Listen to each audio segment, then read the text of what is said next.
ketika ia makan bersama-sama dengan mereka. Wow. Raja itu mau fellowship dengan kita, saudara ya. Jadi saya juga mengajar tidak selalu classroom ataupun timbal. Saya sering dengan anak-anak putra-putra rohani saya melalui makan-makan. Saya tiru Tuhan Yesus. Ia melarang mereka tinggalkan Yerusalem dan menyuruh mereka tinggal di situ menantikan the promise of the Father, janji Bapa. Telah kamu dengar padaku, Yohanes membaptis dengan air, truly baptized with water, sesungguhnya.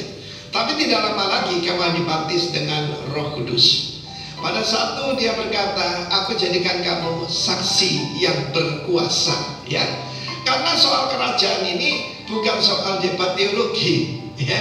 Kerajaan tidak bisa dibangun dengan debat. Bahkan Rasul Paulus berkata, ya, bahwa segala macam perdebatan sia-sia, saudara, ya. Dan firman Allah menunjukkan bahwa mereka harus diperlengkapi dengan dunamis, dengan kuasa mengadakan mujizat. Saksi itu bukan cerita apa yang Tuhan kerjakan dalam hidup kita, tapi lebih dari itu adalah martus. Martir dalam bahasa Latin artinya saksi mata yang siap mati tentang kebenaran yang mereka alami, ya. Karena itu, saudaraku, tanpa dibaptis dalam Roh Kudus, kita tidak bisa jadi perwakilan dari kerajaan Allah di atas muka bumi ini. Ini bukan stempel, ini bukan yaitu suatu stempel kekristenan, bukan sama sekali. Tetapi ini perlengkapan kerajaan, the kingdom power and the kingdom authority. Sebab kita membangun pemimpin yang punya nilai soft, spiritual, tapi punya authority karena hidup dalam kebenaran. Karena itu dia akan jadi leader, punya leadership, dan akan jadi transformer di dalam masyarakat. Itu yang Tuhan mau kepada kita sebagai murid-muridnya. Dia berkata, jangan tinggalkan Yerusalem sebelum kamu diperlengkapi. Lukas 24 mengatakan, yaitu diberikan jubah ataupun endued with power, dikuasai, bukan lagi punya kuasa, tapi dikuasai oleh kuasa itu. Karena itu nanti kita memperingati pencurahan Roh Kudus, tapi tidak usah tunggu tanggal 23, ya, bulan ini nggak usah, saudaraku. Now kita bisa menerima kuasa kerajaan itu. Tapi jangan gagal paham ya, kita tidak mengabarkan agama Kristen. Kita extending the kingdom, start from here. Mulai dari kita, keluarga kita, gereja, masyarakat kita, dan mereka akan melihat kuasa Tuhan in action. Dalam hidup saya, tanpa power evangelism, tidak ada saudara orang percaya tentang kerajaan Allah. Ya, Yesus berkata pada murid-murid yang pembaptis yang bimbang, sebab dia ada dalam penjara. Kita ingat, menyatakan kebenaran. Dia memberikan satu nasihat kepada Raja Herodes Agripa waktu itu. Tidak bayang kau lakukan ini, mengambil yaitu istri daripada saudaramu. Saudara, banyak manusia begitu sombong dan melakukan hal yang begitu bodoh. Akibatnya kepalanya dipotong. Tapi sebelum itu, Yesus berkata, katakan kepada orang miskin diberitakan kabar baik, orang buta dijelitkan, orang lumpuh berjalan, orang mati dibangkitkan, ya. Dan dia ulangi lagi, kepada orang miskin tertindas diberitakan kabar baik. Mari saudara dan saya, kita siap menjadi representative of God's kingdom, of Christ's kingdom di dalam kehidupan kita. Terimalah Roh Kudus. Minta kita dibaptis dengan Roh Kudus. Kita akan dapatkan kingdom power and kingdom authority. Tuhan kiranya memberkati kita, memperlengkapi kita, dan membaptis kita dalam kasih dan kuasa-Nya. Dalam nama Tuhan Yesus. Amin. Shalom Bapak Ibu. Mari pagi hari ini kita membawa ucapan syukur kita bagi Raja di atas segala Raja. Mari kita berdoa. Tuhan Yesus, terima kasih. Kami mengucap syukur untuk anugerah-Mu Tuhan. Pagi hari ini kami rindu untuk membawa ucapan syukur kami Tuhan. Kami rindu Tuhan supaya hadirat Tuhan boleh tercurah di tempat ini Tuhan. Dan biarlah kami anak-anak-Mu Tuhan boleh menikmati lawatan-Mu yang dahsyat pada pagi hari ini. Terima kasih Tuhan. Dalam nama Tuhan Yesus kami mulai ibadah kami dengan penuh sukacita. Amin.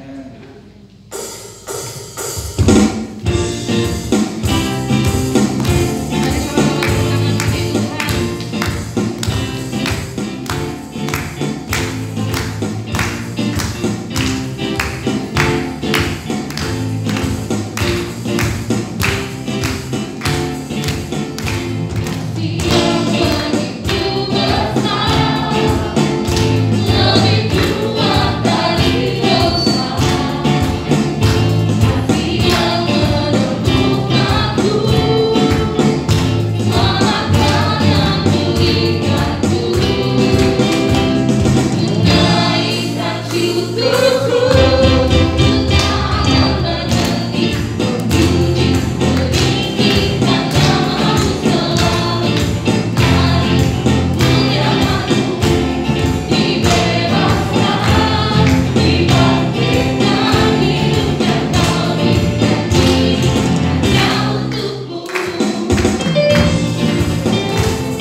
Tuhan, terima kasih buat hari ini.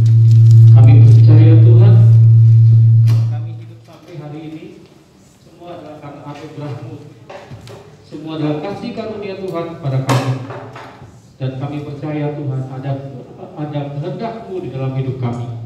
Ada kepentingan-Mu dalam hidup kami, sehingga kami boleh sehat, kami boleh hidup sampai saat ini. Dan kami mau terus untuk hidup di dalam-Mu Tuhan. Dan kami mau untuk dilatih oleh Roh Kudus dalam hidup kami. Sebab kami tidak dapat hidup, tidak dapat berjalan tanpa Engkau di dalam hidup kami. Dan kami tahu Engkau sudah menempatkan Roh Kudus dalam hidup kami Tuhan. Sehingga hari ini kami mau belajar bagaimana Roh Kudus melatih kami. Apa yang Roh Kudus latih kami untuk kami dapat mengerti kehendak Allah dan melakukannya dalam kehidupan kami. Hamba serahkan Tuhan pikiran dan lidah hamba untuk menyampaikan tentang Roh Kudus, dan biarlah Roh Kudus yang sendiri menyampaikan kepada masing-masing daripada kami, melembutkan hati kami untuk dapat menerima, menangkap, dan Roh Kudus sendiri akan menjelaskan, sehingga fungsi daripada Roh Kudus dan peran daripada Roh Kudus dalam hidup kami nyata di dalam nama Tuhan Yesus. Kami siapkan hati kami. Amin.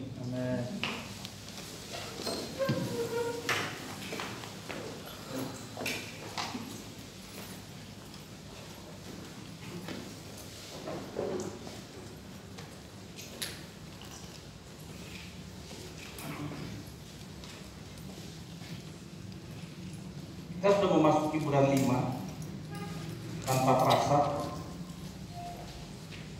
Sudah mau setengah tahun di tahun 2021.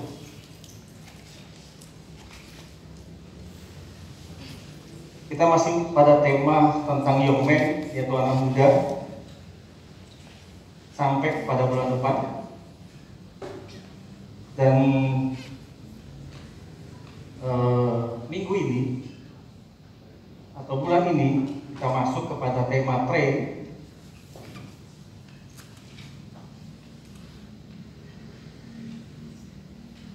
Dengan ayat peneguhan di 2 Samuel 22 ayat 35. Yang melatih tanganku berperang sehingga lenganku dapat melengkungkan busur tembaga. Artinya di sini Samuel itu menjelaskan bahwa ada satu perubahan hidup dari seorang yang sipil itu menjadi seorang prajurit, atau seorang yang amatir yang berlatih panah kemudian menjadi satu atlet. Jadi ada satu peningkatan hidup dari orang yang dilatih. Nah, arti kata train menurut kamus Merriam-Webster, yang pertama yaitu untuk mengajar agar menjadi pas, berkualitas atau mahir. Arti kata train yang kedua yaitu untuk membentuk dengan instruksi, disiplin atau latihan. Arti kata train yang ketiga yaitu untuk membuat persiapan seperti latihan untuk ujian keterampilan. Jadi kalau kita lihat di sini, kita rangkum bahwa kata train ini ada 3: mengajar, membentuk, membuat persiapan. Sehingga yang tadi dari satu kualitas tingkatkan menjadi kualitas yang lebih baik. Nah, dalam minggu ini saya beri tema, sharing firman saya adalah manusia rohani bertubuh jasmani, yang diambil dari Yohanes 16 ayat 7 sampai 15. Apa maksud dari manusia rohani bertubuh jasmani? Yohanes 14 ayat 16 sampai 17. Yesus menjelaskan, "Aku akan meminta kepada Bapa, dan Ia akan memberikan kepadamu seorang penolong yang lain supaya Ia menyertai kamu selama-lamanya, yaitu Roh kebenaran. Dunia tidak dapat menerima Dia, sebab dunia tidak melihat Dia dan tidak mengenal Dia. Tetapi kamu mengenal Dia, sebab Ia menyertai kamu dan diam di dalam kamu." Nah, kalau kita lihat di sini, Yesus menjelaskan kepada murid-muridnya bahwa kenaikan Yesus itu untuk meminta kepada Bapa memberikan penolong yang lain, supaya Ia menyertai kita orang percaya ini, yaitu apa? Roh kebenaran. Dikatakan di sini ada pembedaan. Dunia tidak dapat menerima Dia, sebab dunia tidak melihat Dia dan tidak mengenal Dia. Kita kenal dia enggak? Kita dapat lihat dia enggak dalam hidup kita? Kalau kita kenal, itu yang disebut dengan manusia rohani bertubuh jasmani. Kalau kita tidak punya Roh Kudus, kita tidak kenal Roh Kudus, maka kita hidup dengan tubuh jasmani saja. Nah, bagaimana kita tahu Roh kebenaran atau Roh Kudus yang tadi dikatakan atau dijelaskan oleh Yesus itu sudah ada di dalam kita? 1 Korintus 12 ayat 3, Paulus menjelaskan kepada jemaat Korintus ada dua hal untuk mengujinya. Nanti ada banyak sebenarnya, tapi kita bahas ini saja. Karena itu Paulus meyakinkan jemaat Korintus bahwa tidak ada seorang pun yang dapat berkata, terkutuklah Yesus. Dan tidak ada seorang pun yang dapat mengaku Yesus adalah Tuhan selain oleh Roh Kudus. Pada saat kita punya masalah itu sangat besar menghimpit kita, datang kepada kita. Pada saat itu bisa apa yang keluar dari hati kita? Apakah kita mengutuki Yesus? Kalau itu terjadi, berarti apa? Kita tidak punya Roh Kudus. Itu yang sedang dijelaskan oleh Paulus. Atau apa lagi? Kita datang untuk percaya kepada Yesus dan sekarang bergereja dan dibaptis. Itu juga kalau bukan karena Roh Kudus tidak bisa. Nah, jadi kita sekarang sudah mengetahui bahwa Roh Kudus itu ada dan dia tinggal di dalam kita. Nah, sekarang kita mau lihat apa yang Roh Kudus latih di dalam kita. Sebab pelatih yang paling dahsyat atau pelatih yang paling hebat adalah Roh Kudus dalam hidup kita. Tentu kalau kita mau lihat Roh Kudus melatih, kita lihat dulu pekerjaan Roh Kudus itu apa, sehingga kita tahu pekerjaannya apa dan dia akan latih kita apa di dalam hidup kita. Semuanya ada di dalam Yohanes 16 ayat 4 sampai 15.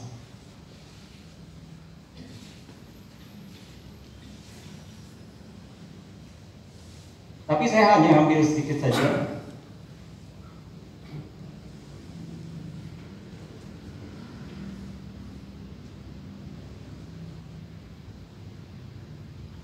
Kita ambil di Yohanes 16 ayat 7 sampai 8 dulu.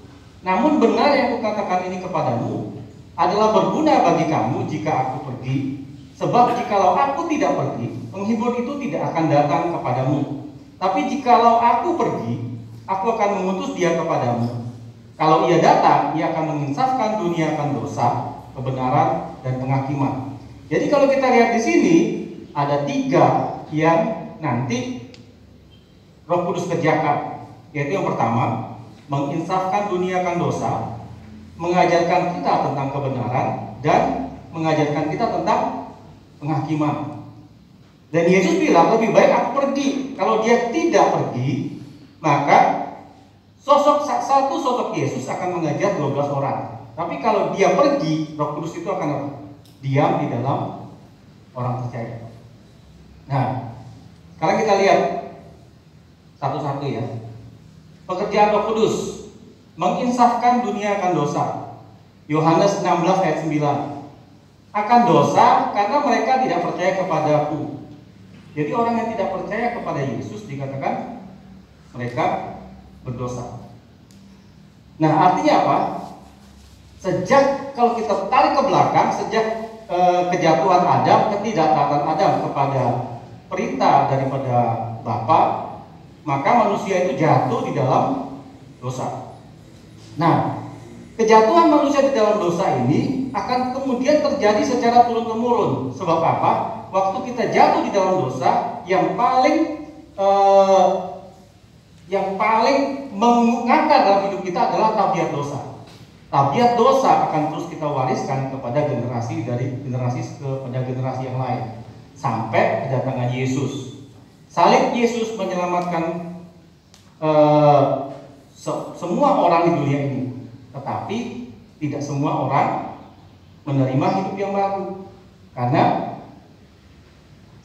karya salib Yesus ini untuk orang yang menerima Dia. Nah, sehingga kemudian Roh Kudus datang untuk menginsafkan orang-orang dunia kepada Kristus. Kan kita lihat di dalam sekeliling kita kan, salib Kristus sudah terjadi. Tapi masih banyak kan orang yang belum percaya. Belum percaya Yesus. Kalaupun sudah percaya Yesus, tapi belum menjadikan Yesus sebagai Tuhan dalam hidupnya. Kita hanya di mulut saja untuk percaya dengan Tuhan. Nah, tapi ini gunanya Roh Kudus kemudian nanti akan menjelaskan lebih lagi, akan melatih kita untuk apa yang akan kita lakukan. Dengan demikian Roh Kudus akan melatih murid-murid. Kalau dulu dia melatih murid-murid, sekarang dia melatih kita. Yaitu apa? Satu, tidak kompromi dengan ajaran dunia ini. Kita menuliskan bahwa jangan jadi sama seperti dunia ini, tapi berubahlah oleh pembaharuan budimu supaya kamu dapat mengenal kehendak Allah. Nah, di sini sebagai orang percaya, Roh Kudus yang ada dalam kita ini akan melatih apa? Jangan kembali lagi kepada sistem dunia, tapi berjalanlah di dalam kebenaran firman Tuhan. Yang kedua, kita sebagai murid orang percaya itu akan digerakkan oleh Roh Kudus, akan dilatih oleh Roh Kudus untuk apa? Menyampaikan kabar baik dengan cara mengasihi mereka.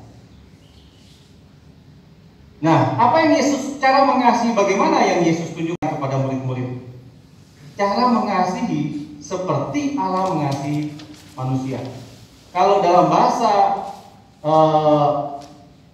Yunani-nya dipakai kata agape, kasih yang rela berkorban, kasih yang tulus, kasih yang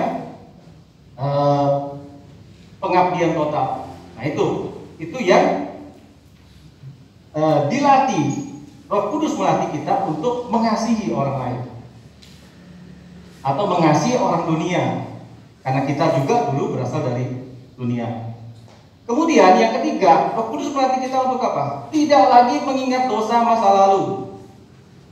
Sebab salib Kristus sudah menebus kita untuk saat kita percaya dan dibaptis dalam nama Yesus.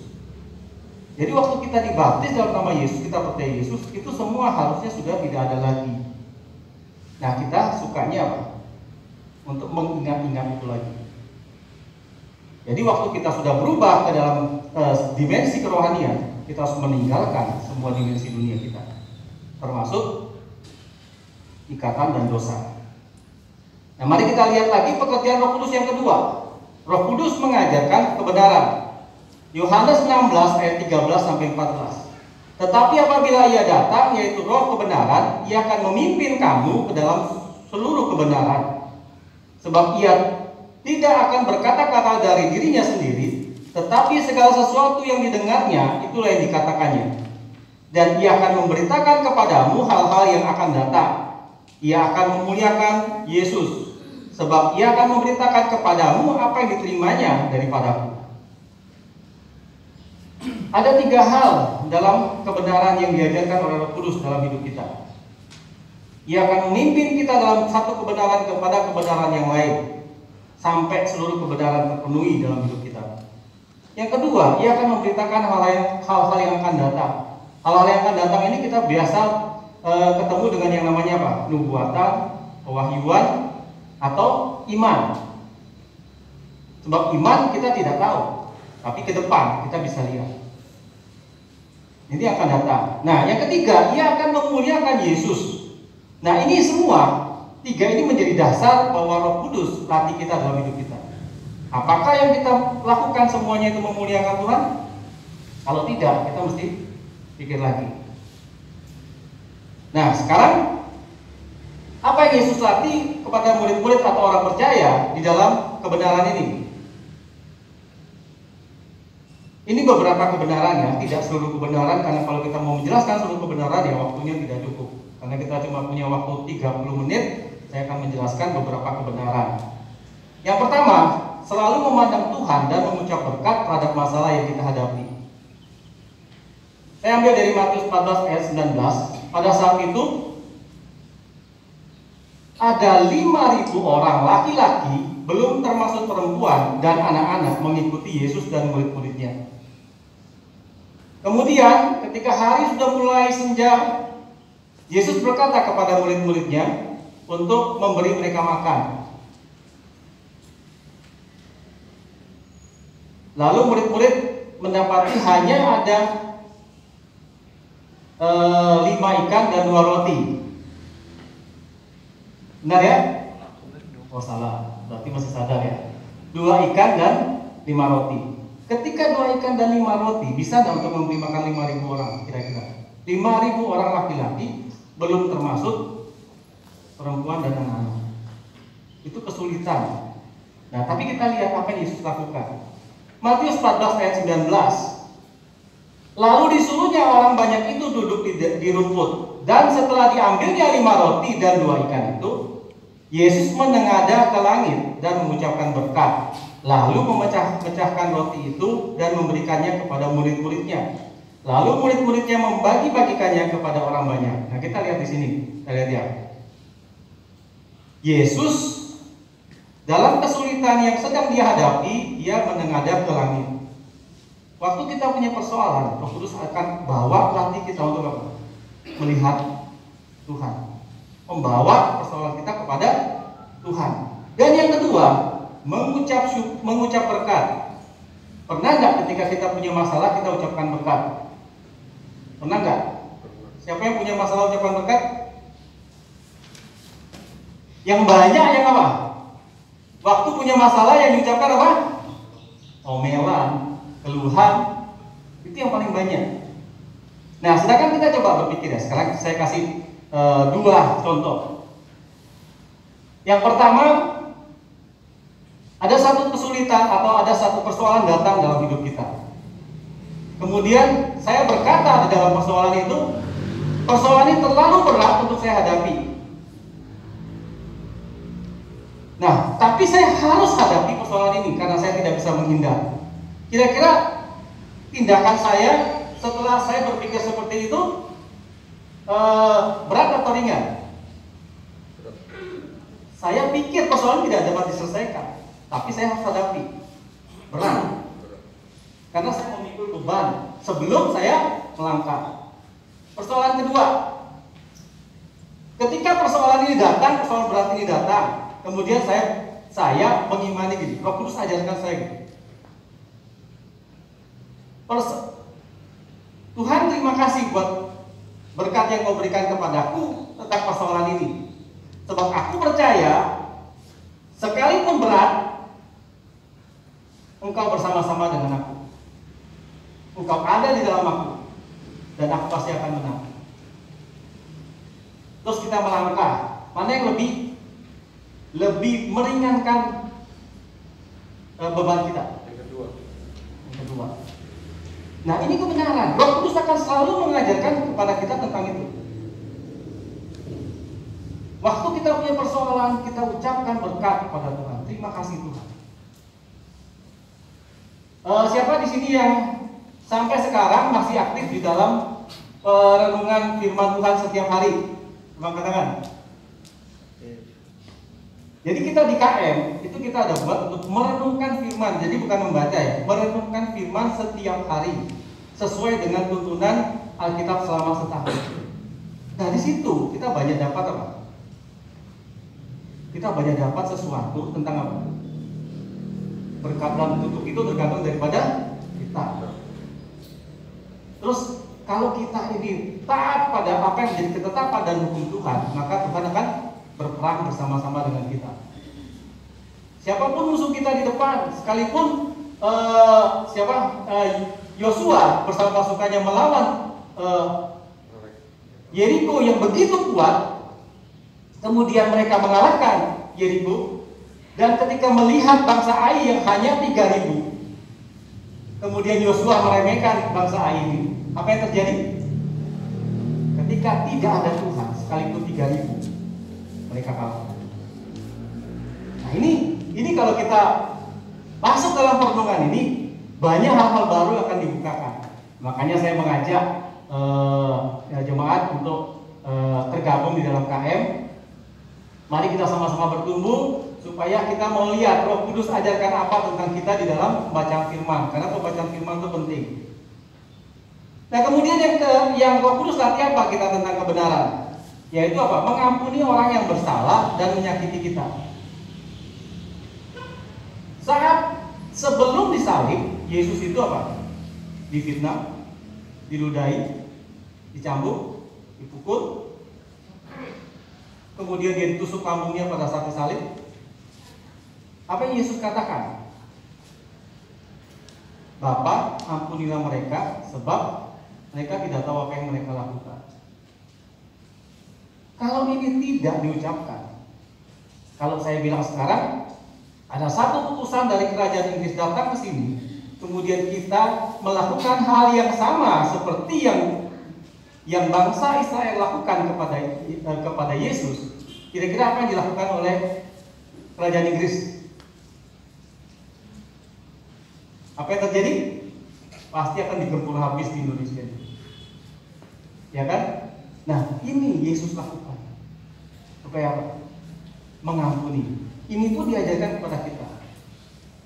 Akan banyak orang yang nanti bersalah atau menyakiti kita, tapi Roh Kudus selalu mengajarkan mengampuni. Oh, ini Yesus. Oke, saya ambil contoh lagi tentang manusia. Siapa? Stefanus. Ketika ia dirajam dengan batu, sebelumnya dituliskan bahwa apa? Stefanus yang penuh dengan Roh Kudus. Ketika ia dirajam batu, apa yang Stefanus katakan? Tuhan, ampuni mereka. Dia dirajam pakai mati loh. Nah, ini yang Roh Kudus latih buat kita. Kemudian apa lagi? Berkat atau kutuk itu ada pada keputusan kita. Ini kebenaran. Tuhan menciptakan berkat dan Tuhan mengadakan berkat dan Tuhan mengadakan kutuk. Kalau kita lihat dalam firman Tuhan, tidak pernah ada Tuhan mengutuki manusia. Waktu Adam jatuh di dalam dosa, yang dikutuki apa? Tanah. Tuhan tidak pernah mengutuki manusia. Tapi kenapa manusia bisa terkutuk? Karena kita yang memilih untuk apa? Hidup di dalam berkat atau hidup di dalam kutuk. Di kitab Ulangan dikatakan apa? Kapan kita hidup dalam berkat? Kalau kita melakukan ketetapan dan hukum Tuhan dengan setia. Kalau kita beribadah kepada Tuhan yang benar dan tidak ada Allah lain di hadapan kita. Ini hadapannya. Nah, kapan terjadi waktu kutuk? Waktu sebaliknya, kita meninggalkan Tuhan. Kita berjuang sendiri dan kita tinggalkan Tuhan, kita punya Allah lain. Itu kita hidup di dalam kutuk. Apalagi? Kebenaran apa lagi yang dibagikan? Yang biasanya Roh Kudus itu menjelaskan kepada kita, Tuhan Yesus itu hidup. Karena dia hidup, dia mengalami penderitaan, dia juga tahu pada saat kita mengalami penderitaan. Kalau dia hidup, dia bisa tolong kita, apapun kondisi yang kita alami. Kalau kita punya Tuhan yang hidup, kalau dia mati, percuma dong. Kita punya Tuhan yang tidak bisa berbuat apa-apa. Ini kebenaran. Sehingga Roh Kudus melatih kita untuk apa? Tidak pernah menyerah akan hidup ini. Kalau kita jatuh, kita bangun lagi, kita bangkit lagi. Bahwa apa? Yesus hidup. Sehingga dia bisa melakukan apa saja. Dia bisa mengampuni kita dan dia bisa membawa kita kembali untuk bangkit. Asal kita kembali kepada-Nya. Nah, apalagi? Tuhan akan mengutus kita saat kita sudah siap dan dibekali oleh kuasa dari kerajaan surga. Jangan takut ketika Roh Kudus memerintahkan kita untuk pergi atau Roh Kudus untuk memerintahkan kita melakukan sesuatu. Jangan lagi lihat tentang siapa kita, sebab itu akan membatasi ruang gerak dari Roh Kudus. Lakukan saja, nanti kita akan lihat apa ya Roh Kudus lakukan. Waktu murid-murid ini diutus berdua-duaan, Yesus tidak kemudian menyuruh mereka pergi tanpa bekal. Yesus memberikan kuasanya kepada mereka dulu, baru mereka kemudian disuruh pergi. Jadi tidak mungkin kita disuruh pergi atau disuruh melakukan satu hal tanpa dibekali. Tuhan tahu kekuatan kita, Tuhan tahu kemampuan kita lebih daripada yang kita ketahui. Nah, ini tentang kebenaran. Kemudian apalagi pekerjaan Roh Kudus? Mengajarkan akan penghakiman. Yohanes 16 ayat 11. Akan penghakiman karena penguasa di dunia ini telah dihukum. Artinya penghakiman itu bukan untuk tindakan manusia, tetapi penghakiman itu lebih ditujukan pada penguasa dunia yang sudah ditaklukkan di kayu salib. Iblis bisa menggoda kita melalui apa? Orang lain. dirinya sendiri dan media lain agar kita jatuh dalam dosa. Kita perlu ingat itu. Nah, sekarang apa yang Roh Kudus latih kepada kita tentang penghakiman itu? Yang pertama, tidak perlu menghakimi diri sendiri. Saya gagal karena saya, silahkan sebutkan dengan apa yang menjadi persoalan Anda. Saya menyesali apa yang sudah saya lakukan sehingga terjadi seperti ini. Tidak perlu lagi. Kita tidak perlu menyesal karena apa? Orang tua kita tidak bisa memberikan kita pendidikan yang tinggi. Kita tidak perlu menyesal dengan kondisi keterpurukan kita. Sebab Tuhan bisa membalikkan semua itu. Tuhan bisa, Tuhan tidak perlu semua itu.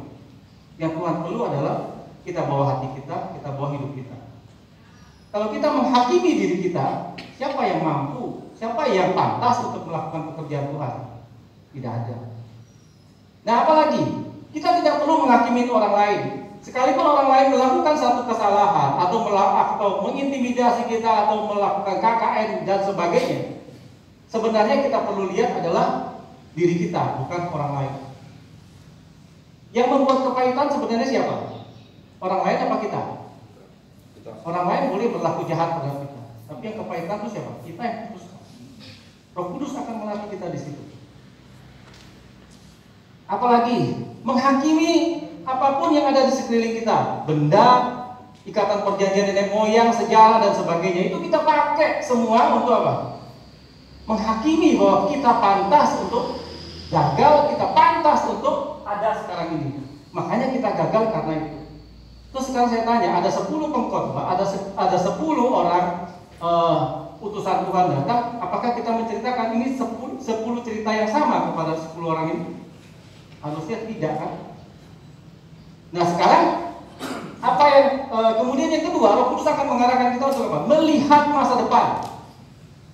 Kita jatuh sekarang, tapi waktu kita jatuh, Roh Kudus berkata apa? Bangkit, sebab hidupmu adalah kesempatan untuk kamu menaik. Jangan berlama-lama terpuruk, jangan dikuasai keterpurukan. Nah, itu yang Roh Kudus ajarkan. Nah, sekarang kalau kita sudah tahu pekerjaan Roh Kudus dan apa yang Roh Kudus lakukan atau Roh Kudus latih, ada 3 alasan untuk kita mengembangkan kesadaran akan Roh Kudus. Yang pertama, Roh Kudus adalah pribadi dan kekuatan. Yohanes 14 ayat 7b. Tetapi kamu mengenal Dia sebab Ia menyertai kamu dan diam di dalam kamu. Roh Kudus itu ada di dalam kita, seperti suatu pribadi. Kalau kita tidak dengar, maka kita tidak tahu apa yang Dia perintahkan. Kalau kita tidak mengajak Dia diskusi, Dia juga akan diam. Nah, jadi ini susah dijelaskan ya, tapi saya kasih satu contoh. Saya kasih satu contoh yang tentang Roh Kudus adalah pribadi dan kekuatan kita. Seperti ini ya. Saya kemarin sudah utak-atik, susah untuk menjelaskan, tapi mohon maaf saya jelaskan tentang kesaksian saya.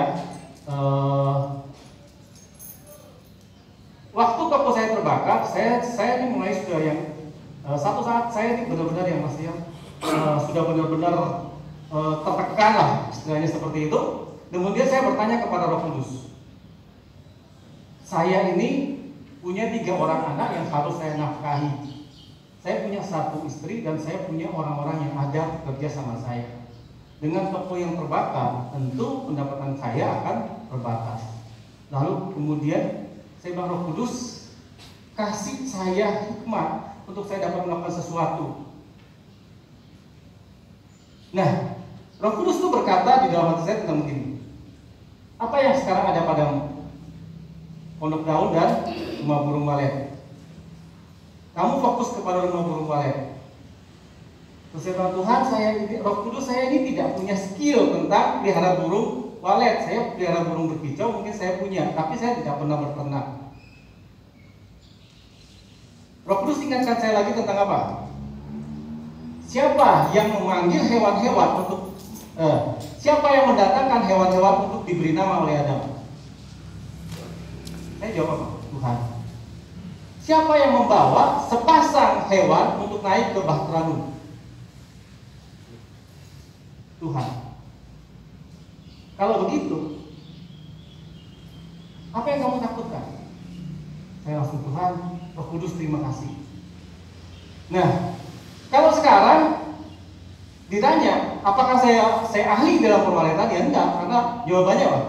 Yang mendatangkan itu semua siapa? Tuhan. Bagian saya adalah apa? Saya tetap melakukan pekerjaan. Waktu saya mengalami kesulitan, saya kembalikan kepada Tuhan. Tuhan ini bagaimana? Roh Kudus yang akan memberikan kita hikmat. Nah, ini yang saya bilang apa? Kekuatan datang dari Roh Kudus kalau kita ajak dia komunikasi. Waktu Daud dipenuhi oleh Roh Kudus, waktu Daud lihat Goliat. Daud ini kita lihat ya, seorang penggembala kambing domba melihat Goliat yang adalah pahlawan perang, raksasa sangat besar. Apa yang Daud lihat? Siapa orang yang menghina Tuhan itu? Daud membawa 5 batu. Saya dulu berpikir 5 batu ini untuk apa? Kalau satu tidak kena masih ada 4. Ternyata apa? Daud tidak melihat. Daud lihat 4 raksasa di orang Filistin. Yang maju hanya 1, yaitu siapa? Goliat. Jadi Daud persiapkan 4 batu, 5 batu untuk 5 raksasa. Ini kalau kita punya Roh Kudus dalam hidup kita. Nah, yang kedua, alasan untuk kita mengembangkan bahwa Roh Kudus ada dalam kita ini, gimana caranya? Gimana caranya untuk kita bisa komunikasi atau berhubungan dengan Roh Kudus itu?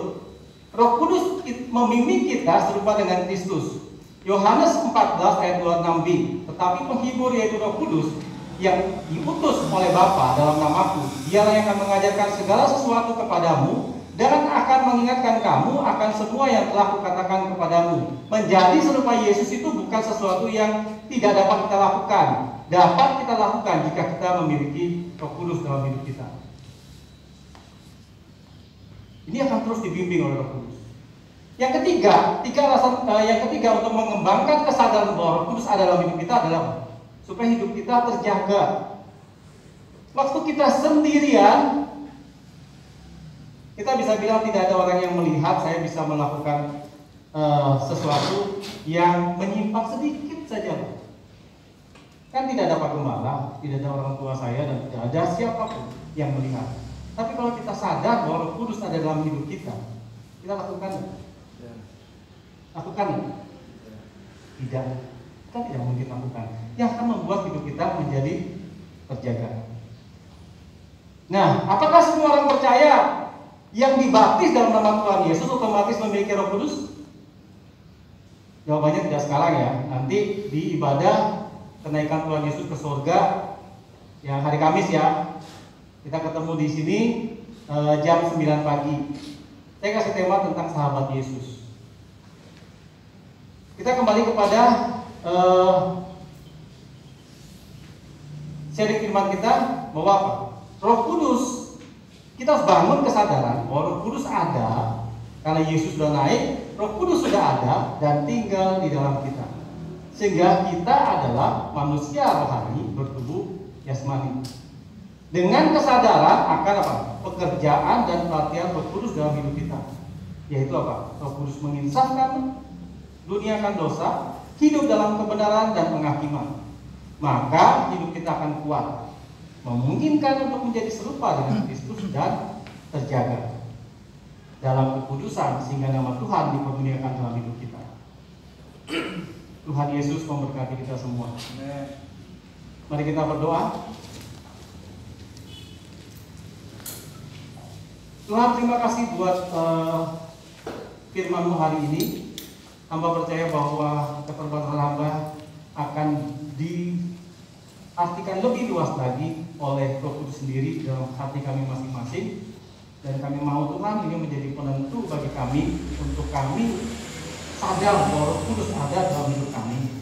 Dan Roh Kudus yang akan memimpin hidup kami sehingga hidup kami adalah manusia rohani bertubuh jasmani dalam hidup kami. Dan hidup kami memuliakan Tuhan dalam hidup ini Tuhan. Nama Tuhan Yesus. Shikere karabasa takarabara dikebrede kebaide kebrede kebrede kebrede. Hirabasa karamora baide kebrede kebrede kebrede kebrede kebrede kebrede. Hipata karabasa kekere kekere kebaide kebrede kebrede kebrede kebrede. Sungguh kami bersyukur Tuhan, kami bangga memiliki Tuhan seperti Engkau Tuhan. Tuhan yang mau mati buat kami, Tuhan yang telah menebus kami Tuhan. Sehingga kami tahu dan sadar bahwa kami manusia ini berharga di mata-Mu Tuhan. Karena penebusan-Mu memindahkan kami untuk kami mengalami sebuah kenyataan yang ada di dalam Engkau, sebuah kenyataan kasih karunia, sehingga tidak akan ada lagi Tuhan kesalahan-kesalahan di masa lalu, kesalahan-kesalahan yang pernah kami buat, sadar tidak sadar. Kami tahu kami telah ditebus Tuhan. Dan sekarang Tuhan, kami melatih diri kami Tuhan, untuk kami ada di dalam posisi kebenaran Tuhan, untuk kami ada di dalam posisi daripada firman-Mu Tuhan. Sehingga lewat firman-Mu ini Tuhan, dengan kami melatih diri kami tahu ada hal-hal yang ajaib, ada hal-hal yang supranatural yang tertulis yang akan digenapi di dalam kehidupan kami. Juga bagi gereja ini Tuhan, gereja ini akan mengalami hal-hal yang dahsyat, hal-hal yang supranatural. Setiap perizinan daripada gereja ini, setiap pendanaannya telah tertulis di dalam sebuah kitab kehidupan, dan akan digenapi dengan sebuah kehadiran-Mu, dari sebuah penebusan-Mu yang membawa gereja ini untuk mengalami apa yang telah Kau sediakan. Dan kami tahu Tuhan, lewat gereja ini Tuhan akan terbangun orang-orang yang memiliki Tuhan mental penerobos, akan memiliki orang-orang yang terbangun dengan sebuah pola dan tatanan ilahi-Mu Tuhan. Sehingga kami tahu kamilah generasi yang akan menginspirasi banyak orang Tuhan. Karena lewat kehidupan kami, orang-orang ini awalnya tidak punya pengharapan, orang-orang yang mengalami jalan buntu, ada pengharapan. Mereka melihat sebuah pengharapan karena apa yang telah dibangun atas setiap kehidupan kami.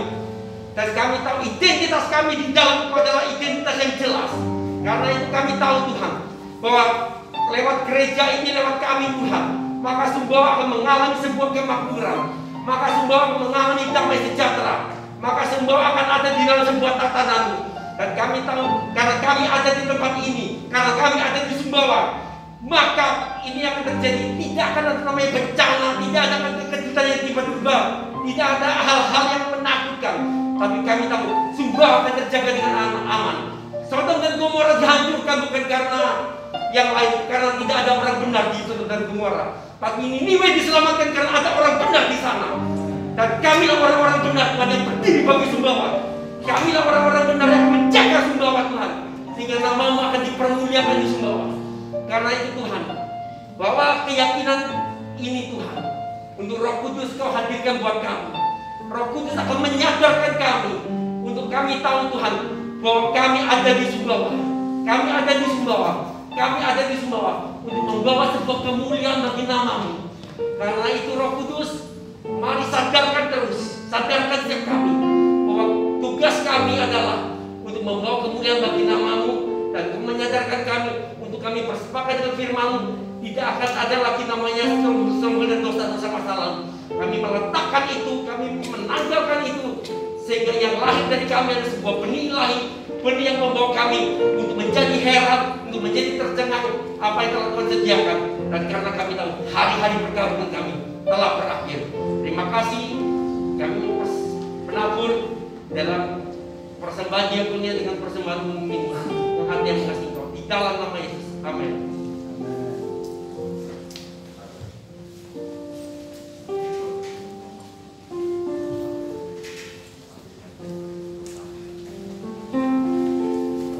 Shalom, Bapak Ibu, saudara-saudara yang kasih dalam nama Tuhan Yesus. Selamat datang buat Bapak Ibu. Ada tamu lama ini, orang baru tamu lama ini ya. Selamat datang kembali, Miss Erli di Mataram ya. Untuk pengumuman singkatnya untuk minggu depan, maksud saya untuk hari Kamis, ibadah kenaikan Tuhan Yesus akan kita adakan di tempat ini juga. Nah, jamnya agak mundur sedikit, agak siangan, jam 9 pagi. Sekali lagi untuk hari Kamis, ibadah kenaikan Tuhan Yesus kita akan laksanakan di tempat ini pada pukul 9 pagi. Itu saja mungkin pengumuman. Dan untuk minggu depan, hari Minggunya kita tetap ibadah di sini juga. Nah, kalau hari Minggu kita kembali pada jam yang sama, jam 8 pagi. Ya, sekali lagi kami minta untuk Kamis jam 9 dan hari Minggu jam 8 pagi di tempat ini. Sekian pengumuman untuk kita hari ini. Tuhan Yesus memberkati. Mari Bapak dan Saudara, pada berdiri, kita akan mengucapkan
kasih buat firman-Mu yang Kau sudah bagikan kami pada pagi hari ini. Roh Kudus, Engkau yang senantiasa menuntun, membimbing kami, menguatkan kami, sehingga kami tetap Tuhan kuat di dalam Engkau Tuhan. Sekalipun apapun yang kami alami Tuhan, ketika kami bersandar padamu, ketika kami menyatakan semua pergumulan kami, Engkau mendengarnya dan Engkau memberi kekuatan. Jangan engkau takut. Apapun permasalahan yang kau hadapi, berbicara terus kepada Dia. Dia yang menguatkanmu. Dia yang memampukan engkau berjalan bersama Dia. Lewat permasalahanmu, lewat pergumulanmu, engkau akan mengenal Dia lebih dekat. Dan engkau akan berkata, Engkau luar biasa. Kekasih-kekasih Tuhan, angkat kedua tanganmu, terimalah berkat Tuhan. Tuhan memberkati engkau dan melindungi engkau. Tuhan menyinari engkau dengan wajah-Nya dan memberi engkau kasih karunia. Dan Tuhan menghadapkan wajah-Nya kepadamu, memberi engkau damai sejahtera. Damai sejahtera Allah yang melampaui segala akal akan menjaga hati dan pikiranmu dalam Kristus Yesus Tuhan. Semua yang percaya dan yang sudah diberkati sama-sama katakan amin. Tuhan Yesus memberkati. Shalom.